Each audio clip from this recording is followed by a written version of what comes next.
Okay, I just watched the opening for like the ninth time now. Ousama Ranking opening 2. It's called Haraka no Yusha. And wow, I just have so much to say. The cold opening. There's like no sound. It's just Kage and Boji just like playing in a room, like playing make believe. And then Kage is just randomly like, oh, let's make a crown. And then Boji like steps into it as if stepping into his own through his encounter with Kage. And then it begins. Oh boy, it begins. Okay, so first off, I'm a sucker for rising action in music. Even more so when it has like a story or like some type of like writing behind it. And there is nothing but rising action in Ousama Ranking because it's just all about like the growth, the journey to manhood for Boji, right? He's just like becoming his own person, his own man, and this whole series is kind of like about that and all the elements surrounding it, and it's just freaking brilliant. And so when there's rising action in music, it gets me like hyped. I'm like, yo, it's like building up, and this song does that brilliantly. Like I love this song so much. Let's I guess like break it up into sections because there's like 2 or 3 different rising actions in this opening. So for the first one, when all the flowers bloom and like it shows the scenes of all the very like important yet traumatic moments for our main characters. It starts with the scene where Kage's mom dies when they're trying to escape through the field and there's like these rocks, right? Remember how Kage and his mom was like hiding behind the rock, and then Kage's mom was like, okay, you can go. If you stay here, you're gonna hold me back. I got this. Your mom's got this. You don't need to worry. Obviously, she doesn't. Spoiler alert. But this scene, like this setting, is so. What's the word?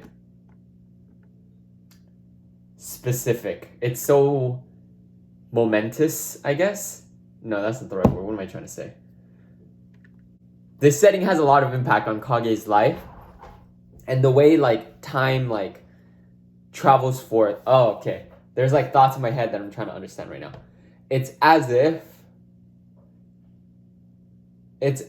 like this moment, this place, there's so much meaning in it because it's a scene where Kage's mom died.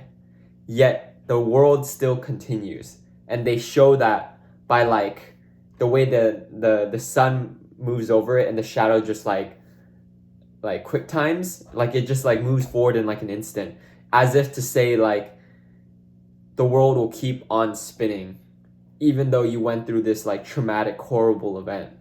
And that's freaking it like brings up emotions in my heart that I didn't quite understand why until like I voiced it just now, and it was just in like a second of the opening, yet it managed to like bring that out of me.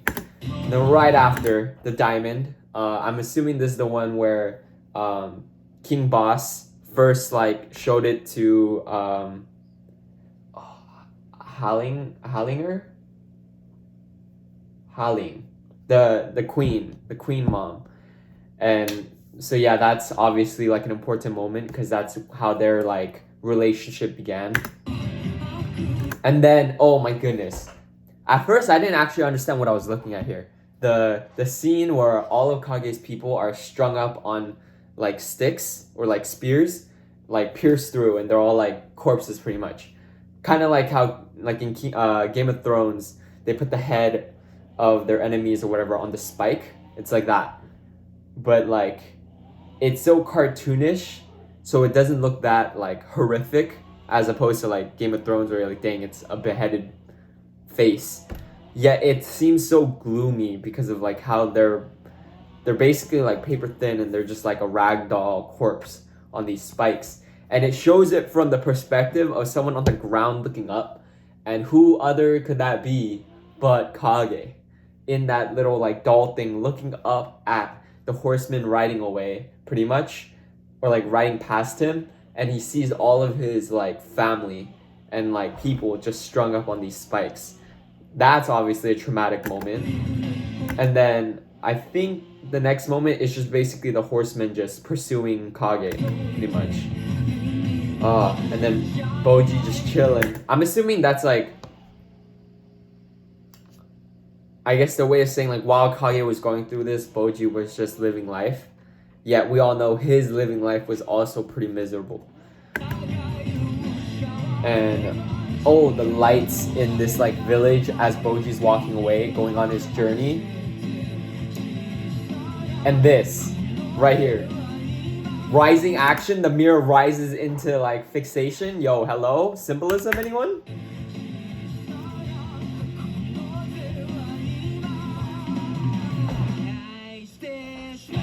Oh my gosh. It's also beautiful too. The lighting, the animation. Oh my. I don't know who the guy in the mustache is, but I'm sure he's gonna be important. And then this, showing all the relationships that are filled with love. I think it's Despa, the snake man, to his snakes, especially his two-headed snake, Rip the third head.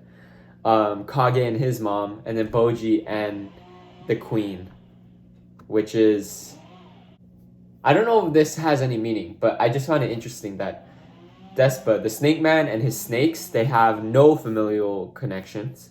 Kage and his mom have like a blood connection, and Boji and the queen has like, would it be step?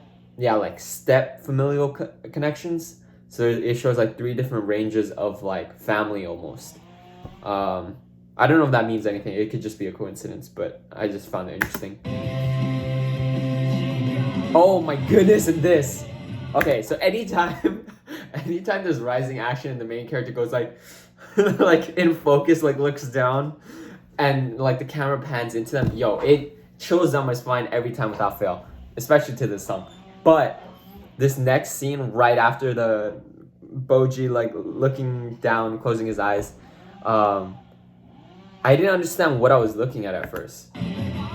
You see the perspective, the POV of someone falling down like a cliff or something, and then something covers them and then you see like fingers opening up and showing the world. So I didn't understand what I was looking at, but having like rewatched it a couple times, it's as if someone is falling in despair to their death, or just like going through like a tumultuous time, and someone saves them, catches them, and then opens to show the beauty of the world.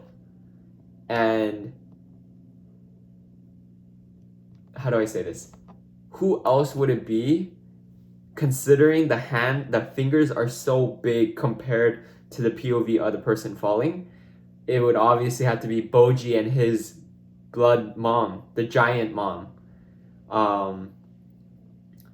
So I have the theory that I don't think it's happened yet, because I don't see any time in the anime so far. I'm on episode 13 so far, where the mom came into play that saved Boji in a very like extraordinary way. So what I think is gonna happen is that Boji is gonna experience like something tragic or just filled with so much despair and hardship, and his mom's somehow gonna come into play, whether it be through a flashback or through like something she left him or something like that, and it's gonna save him, catch him pretty much as he's freaking nosediving down a cliff, figuratively of course, maybe even like literally, I don't know, and then showing him the world. That's what he's always wanted. He's wanted to journey, he's wanted to like become a hero and see these like great lands. And literally the next scene is just like all the beautiful places in this world. By the way, I really want this story to like cover the whole world. Like I want to see the other kings, the other kingdoms, the landscapes, the different cultures. I want to see all of that. I really hope that it's willing to go that far. Whether it be in the manga or the light novel, I don't know what the source material is for this. And if it could like delve into all that and show Boji seeing all this, that would be freaking beautiful. So yeah, it shows all these beautiful landscapes, and then it shows Boji turning away from the stepmom queen, Hallinger, I think she's called. And like, as if like, how do I say, to leave the nest, right? Because to grow up, you have to leave the nest eventually. And so Boji turns away, and in the shadows, of course, is Kage, where, and their meeting is so important. Oh my god. Oh, this opening is so good. Ugh. Okay. Yeah, I don't know what else to say. I've never seen an anime in such a short span of time that got me invested enough where the OP could almost move me to tears. Like legit, the second time I watched it and I like really started digesting what I was looking at, it like I felt some moistness in my eyes, moist. And like the only other time an anime has done that for me was like One Piece after like 400 episodes, and it's the OP where, actually I'm not gonna say in case there's spoilers for anyone who's watching, but oh my gosh, this anime has its ways, and you could even see how much love and care the team has through their openings. Like the animation quality, the lighting, the shading, everything top notch. The movement, the fluidity of how the girl and the demon was like running through the forest, it was all freaking brilliant, lovely. I freaking love this opening so much. I'm gonna listen to it while I'm driving and everything like that. It's just wonderful. So yeah, thanks for listening to my word vomit.